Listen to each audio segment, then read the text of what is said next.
Good evening and welcome to week 9 of the STL Cards 2024 season scrapbook edition of Peace, Love, and Baseball. I am your host, Burd Tweets. Thank you for tuning in as we get set with a little pregame action before our Sunday night game here as the Cardinals look to avoid the sweep in Philadelphia. Hey, we are going to recap the games from this past week. We're going to give you the scrapbook moment of the week, Bird's Bird of the week, and of course the official vibe check before it is all said and done. I'm realizing as I'm starting to talk now that I'm a little more echoey in my ears. Hopefully I don't sound that different to you if you have tuned in before, but if you have tuned in before, then you probably know that I am prepping for a cross-country move. I am currently a Cardinals fan living in the heart of Chicago, and by this time next week, I will be a Cardinals fan living just outside of Philadelphia in South Jersey. So I am normally sitting in my Busch Stadium 2 seats, but they're gone already. They're already on the road to Philly. And I don't have the carpet down here or any of kind of the soundproofing stuff that I had around before. So hopefully sound is still coming through okay, and we'll work with it. But the Cardinals, through the full 9th week of the Major League Baseball season, come in today on Sunday, June 2nd at 27-29. They just can't get at or over that 500 mark, but we're working towards it here. In the past week, they took 2 of 2 from the Cubs. Can we call it a sweep? We're going to call it a sweep. They took 2 of 3 from the Cincinnati Reds in Cincinnati, and they are currently looking to avoid the sweep, as I mentioned, in the 3rd game against the Phillies. Before we get into the recap of the past week's games, I want to ask you, if you are watching on YouTube, I don't know if you can do this on Twitter. So if you're watching on Twitter, you might not be able to jump in the chat. But if you are watching on YouTube, you can jump in the live chat. If you're watching on Facebook, you can jump in the live chat. Great to see you spreading peace and love. We love to see it. And I'm going to ask you some questions. Would love to hear your thoughts throughout the broadcast here. And of course, if you're watching not live, leave a comment on the YouTube channel, or you can even tweet to me. Whatever, let me know what you think. So last week, I kind of forgot to talk about the City Connects. We saw the City Connects premiered on the field on May 25th versus the Cubs. So what do you think? What's the overall impression, especially now that we've seen it on the field? We've seen the players wearing it. What do you think? What is your overall take on the City Connects? Feel free to throw that in the chat or in the comments if you'd like, or tweet to me. But I'm just going to give you my general thoughts because I was talking about it with my co-host Susie on Bourbon and Baseball a couple weeks ago when they first came out. And I was being a little facetious and, saying that they look exactly like, their current uniforms. And I don't love the fact that they say the loo across the front of them because, it insinuates the toilet, as we all know and can cackle about. I'm sure the Cubs fans love that. But yeah, while I don't love that, and I do think that they played it super safe, and they're very proud that they played it super safe. They're very on brand for us. Yes, it is. So I'm not surprised by that. I am surprised that they put the loo across it, and that it has a huge L in the middle of the jersey. I don't know. So I don't love that about it. But that being said, when you look at the uniform on the field, on the guys, looks slick as hell, right? Looks really good. Yeah, loving your thoughts here. I'm trying to keep up with the chat. I love seeing all the interaction. I've even got my Astros fan in the chat. He's hungry and ready to pounce, I know, on this Astros content we've got coming up with the Cardinals in the next week here. But yeah, when I saw them on the field, I was like, they look great. Of course they do. They're pretty similar to their standard uniforms, right? I did really like the white pants with the red stripe, but I kind of agree with some stuff I'm seeing in the chat here. Wish that they did the blue pants. I hadn't even thought about that. All red pants could have been cool. But yeah, it's interesting that they have not worn a red jersey yet. And that's the big shakeup of the City Connects. So feel free to keep sharing your thoughts about the City Connects. Are you going to buy one? That's the other big thing I want to know. Are you going to buy a jersey? Personally, I don't think I'm going to. Maybe I could buy some other City Connect merch. What do you think about the hat? You going to buy the hat or the jersey? Let me know what you're thinking. And if you are going to buy a jersey, I got to know which jersey. you're gonna buy. Tom, I am honored that you are terrified of the Cardinals, but I have said it before, and we'll talk about it a little bit later on. This season, I do believe that the Astros are the Cardinals of 2023. It's just how it's playing out. On paper, you certainly didn't think they were going to be at the bottom of the barrel, but sometimes that's just how baseball's, right? Okay, let's get into the past week in Cardinals baseball. Sunday, May 26th, we played a game versus the Cubs at home after a 2-hour rain delay. We finally got to Sonny Gray versus Javier Assad, who has been one of the best starting pitchers in baseball. He's been a great kind of breakthrough, unexpected starter for the Cubs, and another national broadcast on ESPN, which is surely why we waited it out those 2 hours and made the game happen. Paul Goldschmidt puts the Birds on the board bottom third with a home run, scoring Alec Burleson. It is 2-0. Take that and rewind it back, but we're actually rounding it forward to the 5th inning because Paul Goldschmidt homers again with Brandon Donovan on base, and it's 4-0 Cardinals. Sonny goes 5 innings, allowing just 1 hit, 2 walks, and 8 strikeouts. John King gives us a scoreless inning in relief. Andrew Kittredge comes in for the 7th and completes his initiation as a true Cardinals pitcher when Ian Happ hits a 2-run home run off of him in the 7th. It's 4-2 Cardinals. That's just what Ian Happ does to Cardinals pitchers. So welcome, Andrew Kittredge. You are officially a Cardinals pitcher. Now, Happ just couldn't let Goldie be the only one to homer twice. So he gave us less than a quick and easy stress-free 9th inning. Helsley gave up another home run to Ian Happ in the 9th, but eventually Hells brings it home for a 4-3 Cardinals win. We are headed to Cincinnati for Monday the 27th versus the Reds. Lance Lynn versus Nick Lodolo. Lynn eats up 6 innings, giving up 5 hits, 3 runs, 1 earned, just 1 earned run there because he did give up 3 walks and got 5 strikeouts. But Lodolo held the Cardinals to 5 hits and 1 run on a 1st inning Paul Goldschmidt home run. There's another, that's the 3rd one on the week, if you're counting. And it's only Monday. But he held us to just that 1 run through his 5 1/3 innings. The Reds bullpen held it down to beat the Cardinals 3-1.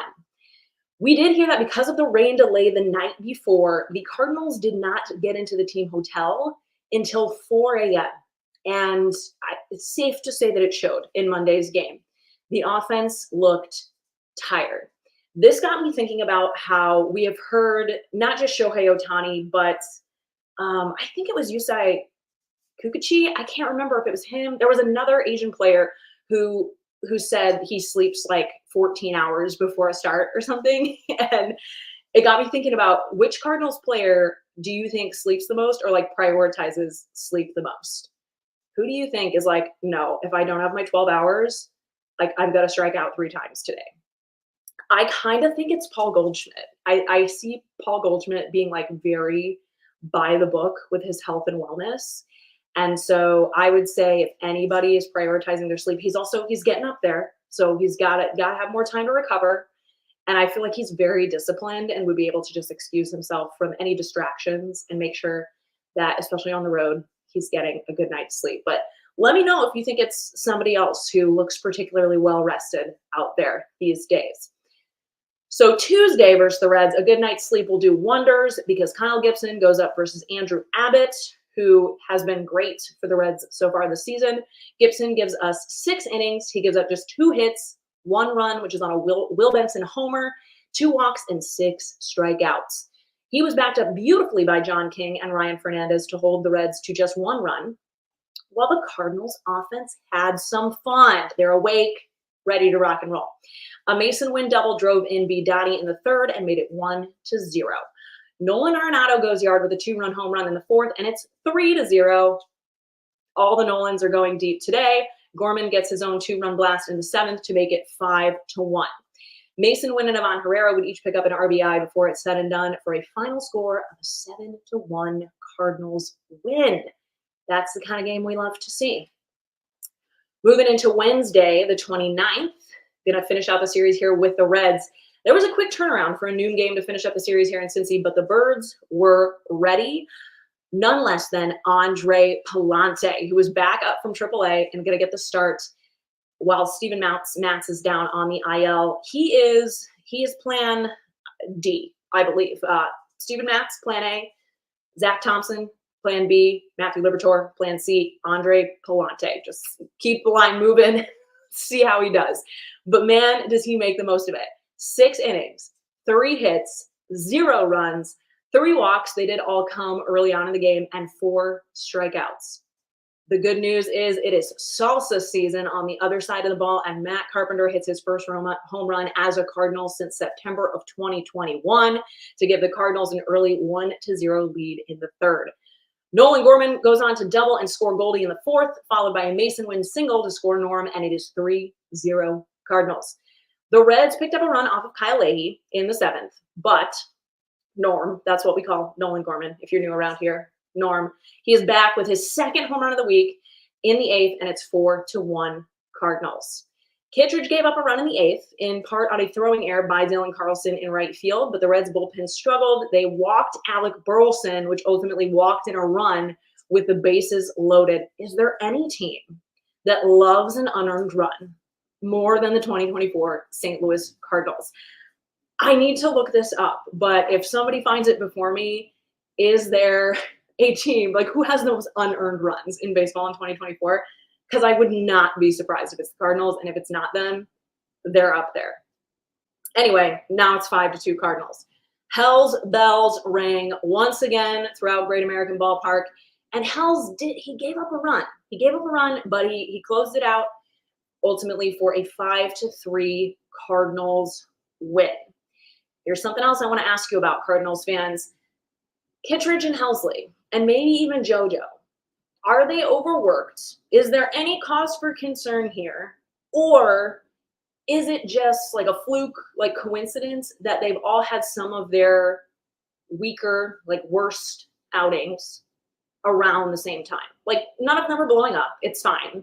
But I don't feel as secure with them like today if we were to be in a close game, especially against a lineup like the Phillies, as I did even like 2 weeks ago, or even through the whole month of April. Let me know what you think. Is there any room for concern there in terms of maybe they're overworked at this point? We're waiting for Keenan Middleton to come back. And there have been so many close games that are just cause for having to use these big 3, as they're now referred to.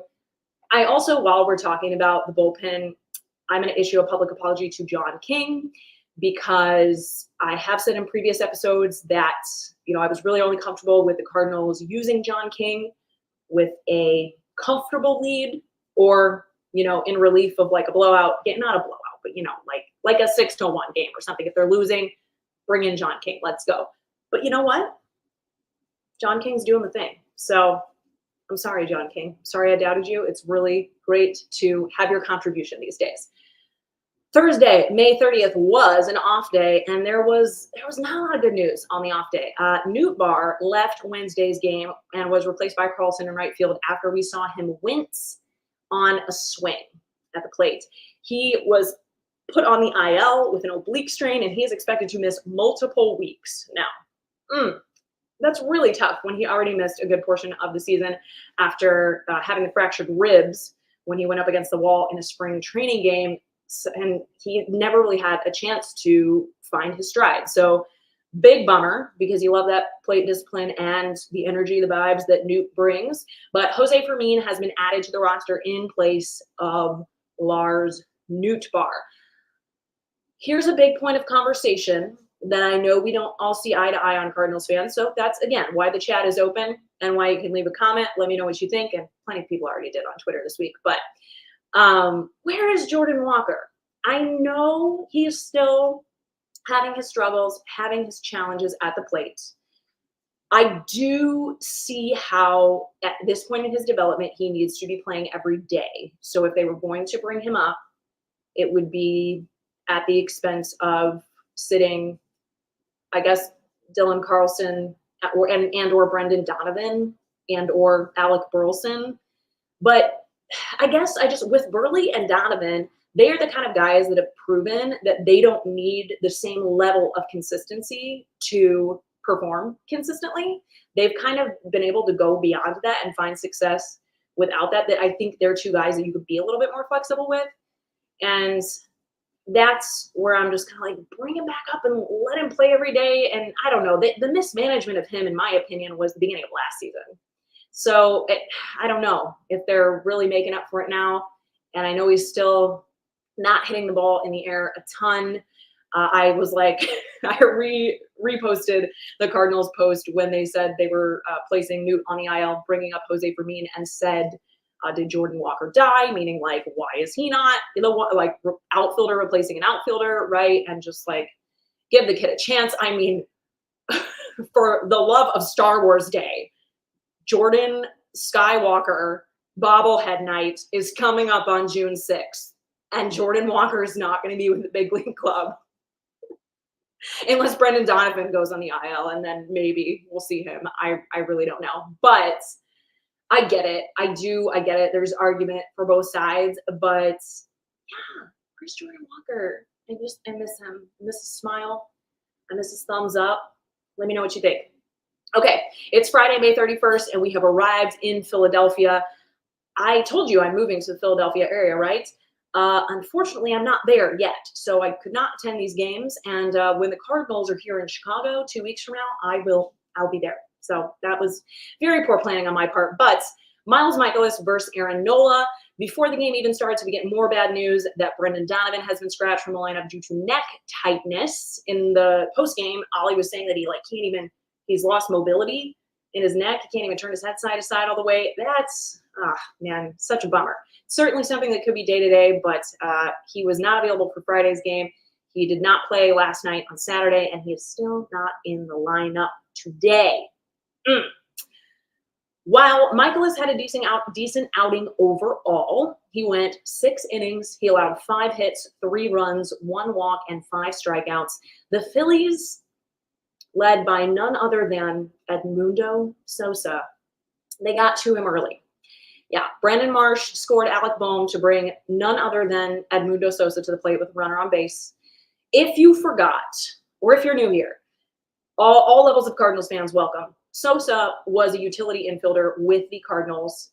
He had a very quick cup or two of coffee in 2018 and 2019 with the big league club, but he played 113 games in 2021 with the Cardinals, where he batted .271. He had a .735, just above league average OPS that season, and he hit 6 home runs.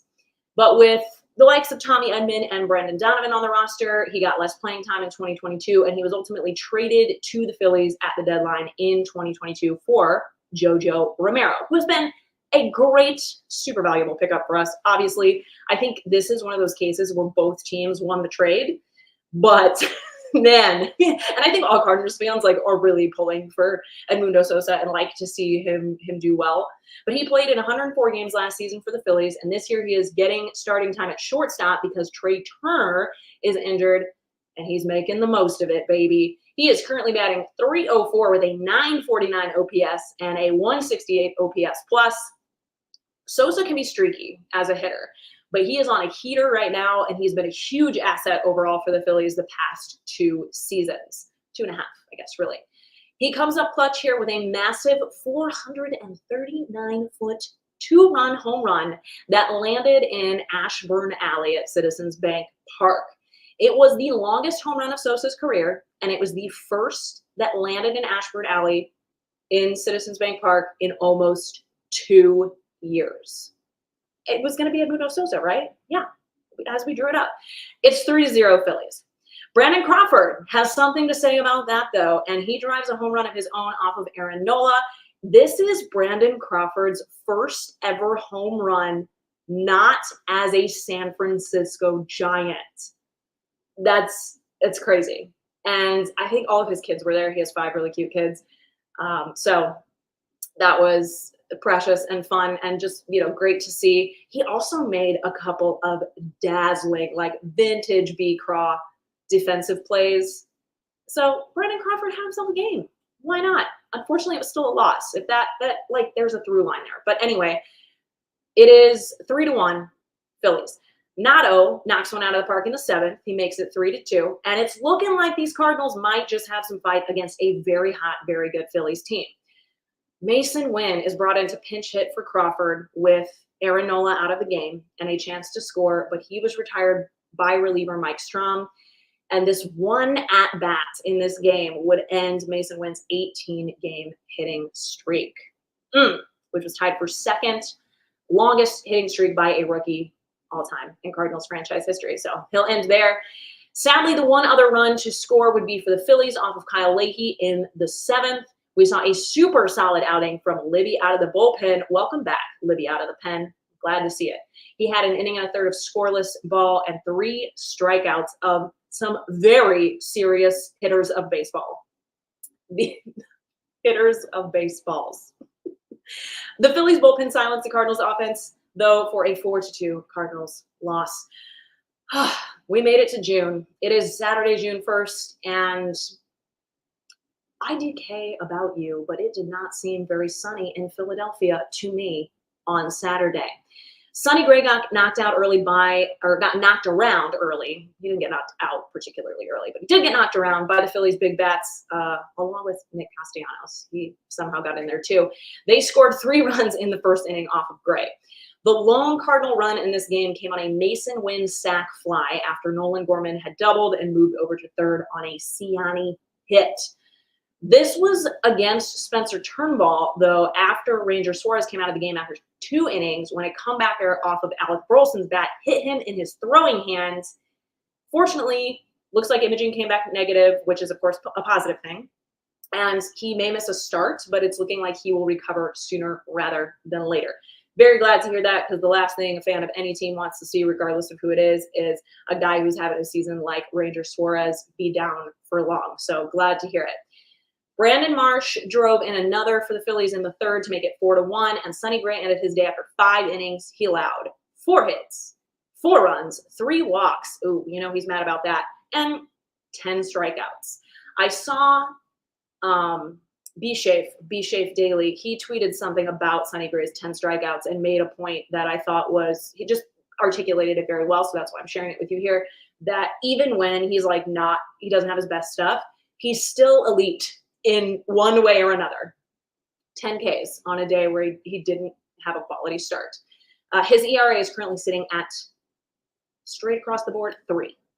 Ryan Fernandez came in for a scoreless inning in the 3rd. He allowed no hits or walks and 2 strikeouts. John King is back in the action in the 7th, and Bryce Harper takes him deep with Real Muto on base to extend the Phillies' lead 6-1.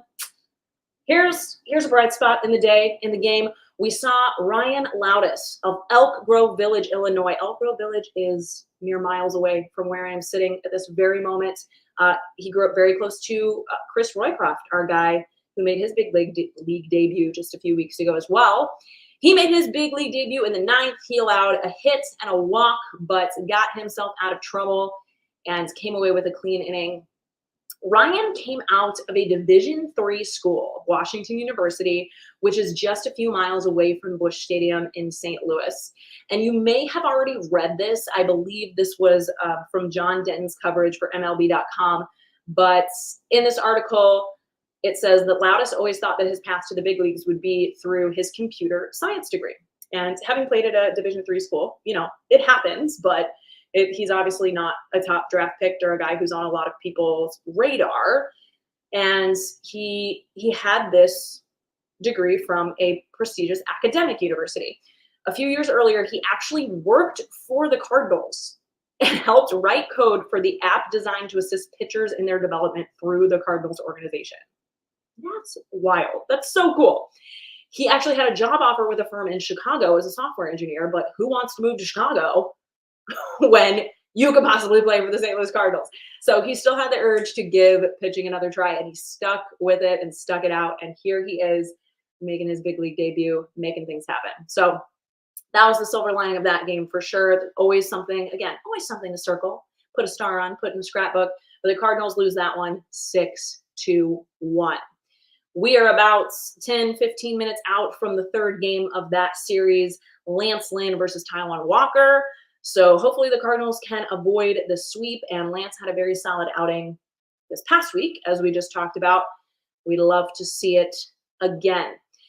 Okay, let's get to the scrapbook moment of the week. The scrapbook moment of the week segment brought to you by Whoever wants to sponsor it, you hit me up. You let me know. Hey, if you got a small business, I'd love to shout you out. So let me know. But the scrapbook moment of the week is a moment that, regardless, if the Cardinals lost every game this week, if they just played absolute garbage baseball, there is still something that we want to remember because it made us smile. We got to watch good baseball. We got to watch the most elite baseball players in the world play baseball, some of them for the St. Louis Cardinals. I mean, they're all of them are the most elite major league or baseball players in the world. So there's always something that we can take away that regardless of whatever happens the rest of the season, this is a moment we want to keep with us. And you voted on it on Twitter with the poll. There were a lot of great moments. We saw that B. Craw home run. We saw Paul Goldschmidt just going off with home runs, just making things happen. There was something else that was cool that I wanted to mention too, but I'm forgetting it now. I feel like Brendan Donovan did some other cool things. Anyway, you let me know if there were other highlights that you particularly enjoyed. Drop it in the chats. But this week's scrapbook moment of the week, it's got to be Andre Palante's start versus the Reds. Especially sweet and scrapbook worthy because, let's be honest, it was unexpected. As I mentioned when we recapped that game, Andre Palante is plan D. And I'm sure no one is happier than John Mozeliak that plan D worked out, at least this past week. And I do think we'll see Andre Palante get another start because I do not think Steven Matz is going to be ready to come back at least for another week or so. I'm not really sure what the status of his injury is. You can let me know if you've heard something that I haven't. But yeah, we're definitely looking for a fifth starter for another couple of weeks at least here. So Andre Palante goes 6 innings, allowing just 3 hits, no earned runs. He did have those 3 walks, but all things considered, from what we've seen from Palante as of late, and even in some of his 2022 starts, that it could have been way worse. And he kind of worked himself out of that and made adjustments early on. And he also had 4 strikeouts. Here's some interesting things I want to share with you about Andre Palante. And feel free to let me know if, as you're listening in, if there are specific thoughts you have about like what you saw from him that is different. That's kind of what I'm going to talk about here. And if you think we're going to see him make another start and what you think that might look like. But Andre Palante leads all Major League Baseball pitchers in fastball run value against left-handed hitters since 2022. That means left-handed hitters throughout all of baseball have scored the least or made impact the least on Andre Palante's fastball specifically. He has the most success with that in terms of preventing runs. And he has done that as a right-handed pitcher. So if you've watched a Cardinals broadcast, you know that Andre Palante has reverse splits. Typically, right-handed hitters have better success, or right-handed pitchers have better success with right-handed hitters, and the lefty-lefty matchup typically favors the pitcher. Palante is kind of the opposite. And here's the thing about Palante. I think we all know that he doesn't have the most elite stuff. And on top of that, his command can be questionable at times. But what we saw in this last start is one thing that we've seen consistently in his ability to get left-handed hitters out. His four-seamer plays, and it plays well enough to just keep using it.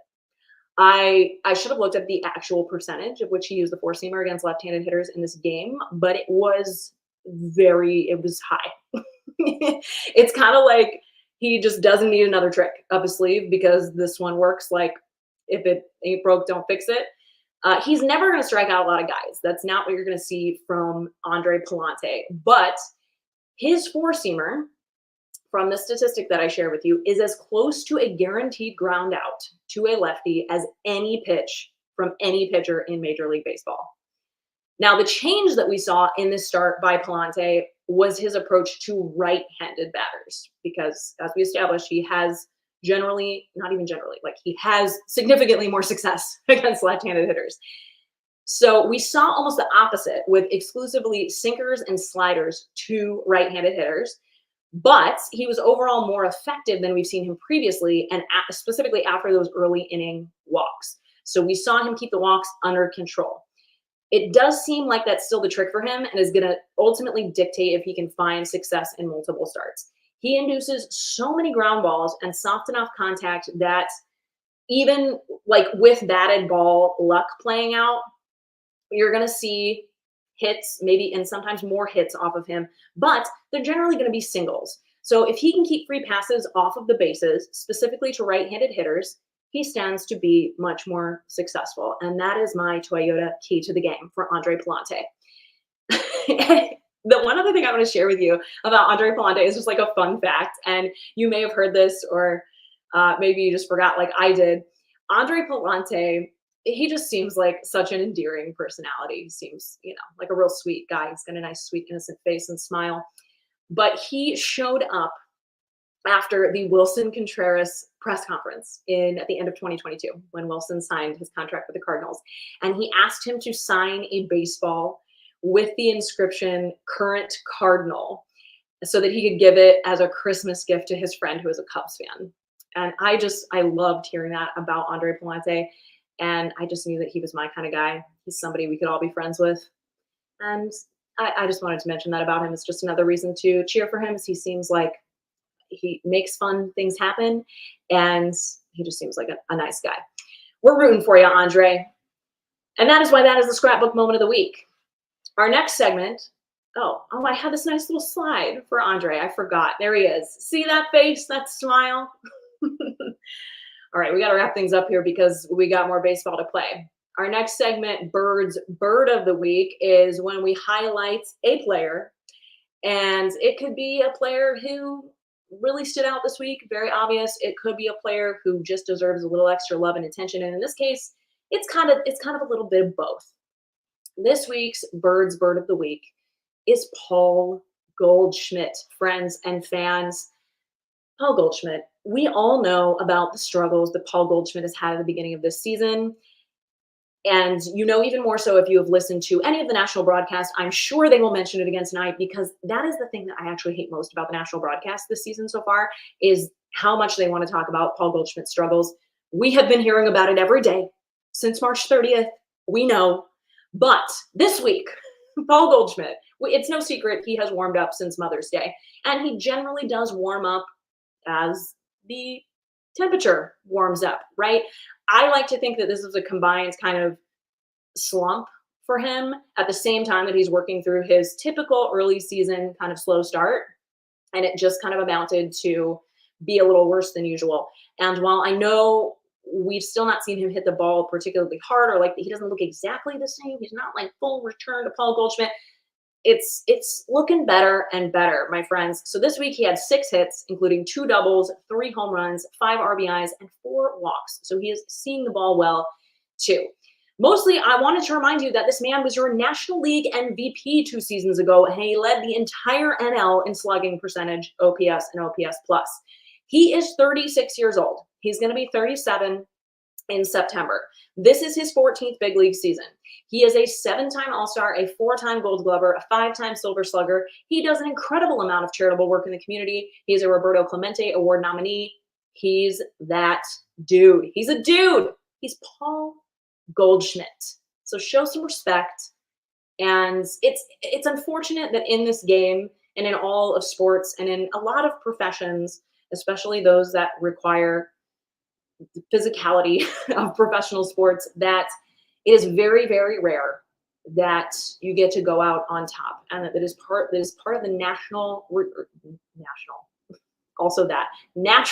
regression that you're going to see with a professional athlete as he ages. As my co-host Susie likes to say, Father Time is undefeated. But Paul Goldschmidt's career, it just cannot be doubted overall. I did go back and forth. I see you in the chat there between Pallante being Bird's Burd of the Week and Goldie. Pallante's going to have, they're all going to have some more chances, but I'm looking for that next Pallante start, and you can be sure he's going to be getting another shout out. All right, let's wrap things up with the official vibe check of the St. Louis Cardinals for the 9th week of the Major League Baseball season 2024. this is where you come straight to the source. I have never played a ball sport. I am not going to analyze ex-WOBA and things like that with the best of them. But what I do know is vibes, is energy, is the overall read of what's going on, and the vibes, the energetic pull in the clubhouse, and it really does tell a lot about the direction that the team is going. So here we go. Our vibe check here as we're getting ready to start the final game against the Phillies on Sunday, June 2nd, is reckoning vibes. Can the lineup be deeper than the hole? The hole that the Cardinals are in, because they are in a little bit of a hole. I mean, they can't get at or above 500. They've been above 500 for one day this season. Yeah, so this is the reckoning. And they have had a lot of challenges in terms of injuries, but they've also had a lot of benefit and kind of good fortune with the way that their starting pitching has played out, all things considered. But the reason that I have heard a lot of the national media really writing the Cardinals off sooner than I guess I would expect them to, I think a lot of that has to do with last season. But the main reason that I want to tell you that I'm not going to do that is, one, because I'm a St. Louis Cardinals fan, so I got that bias going. Yeah, it's holding strong. But two, I hear you saying that the Cardinals can be mid, they can be mediocre. I agree with you. So are all of the teams in the National League Central. Welcome to the National League Central. I do not think the Cardinals are any less or more mid, I guess, than, I know the Brewers are hot right now. I know they're playing well. They're looking good. But I do not think at the end of the day, at the end of 162, that they are any more mid than the Brewers, the Pirates, the Reds, and the Cubs. So it's going to be interesting to see how it all plays out. I do typically start looking at the standings a little bit more seriously once we get past Memorial Day, which we are there. But that being said, with the balanced schedule, I think it's not as clear. It's not as able to, you're not as able to analyze it and take away, the way that you could before.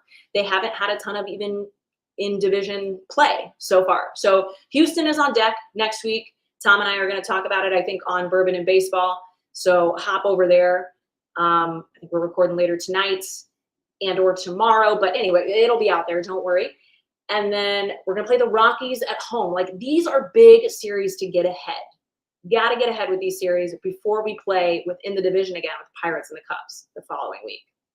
So that is what I leave you with, my friends and fans. Reckoning vibes. The reckoning is now. All right, let's get over to whatever national broadcast is broadcasting the Cardinals and Phillies game tonight. And I will see you on the Twitter. You can meet me over there. We'll do some live in-game tweeting. And thank you again for joining me. Quick note, I will not be here next Sunday because I'm going to be driving across the country, as I mentioned. So instead of taking a vacation, I'm going to take a week off to move across the country. So I won't see you for this episode as usual next Sunday, but you better believe I will be back the following Sunday, and we will check in on the reckoning. Until then, go Cardinals.